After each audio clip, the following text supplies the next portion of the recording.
Hey guys, so we're going to start this new book. It's called My Father's Dragon.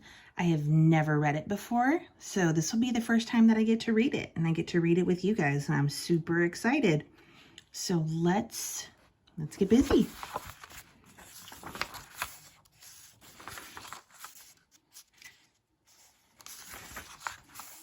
All right, so if we look at this, our table of contents shows us that we have 10 chapters.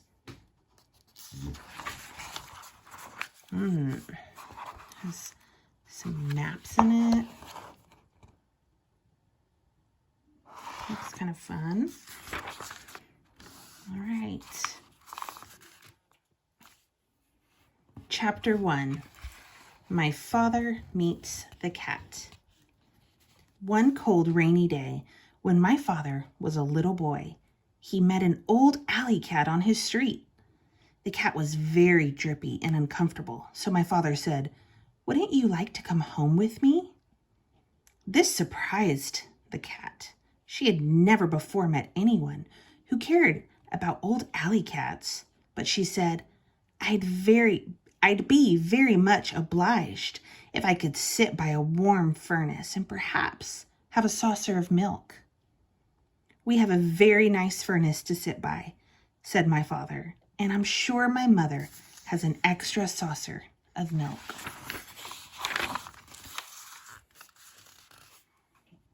I wonder what she's telling him.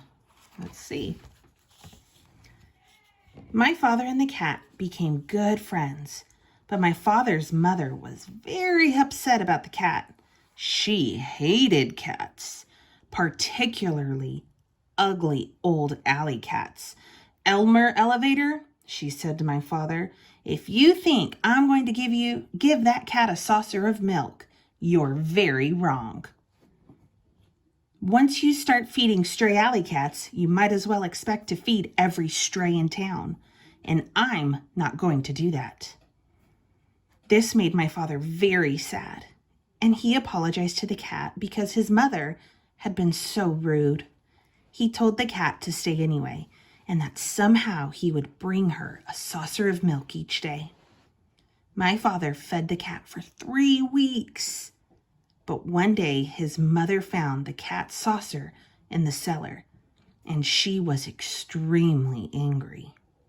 She whipped my father and threw the cat out of the door, but later on my father sneaked out and found the cat.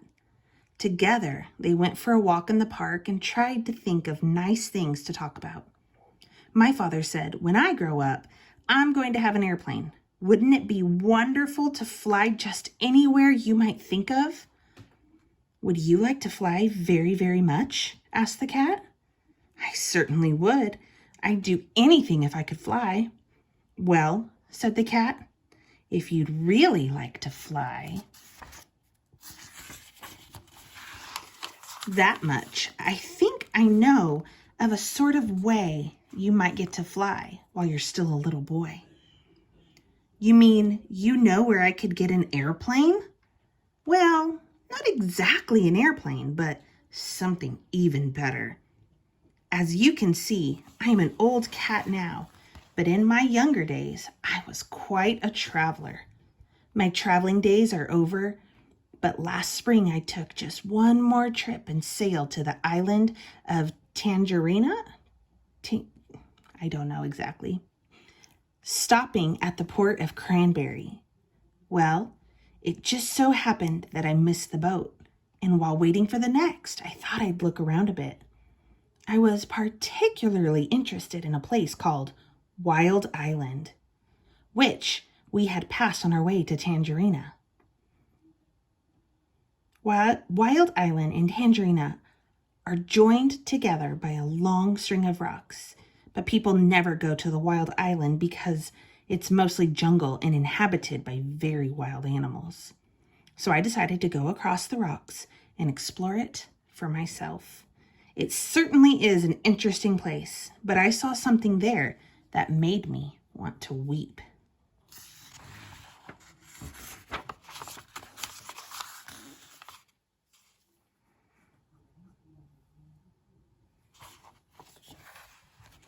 Chapter 2. My father runs away. Wild Island is particularly cut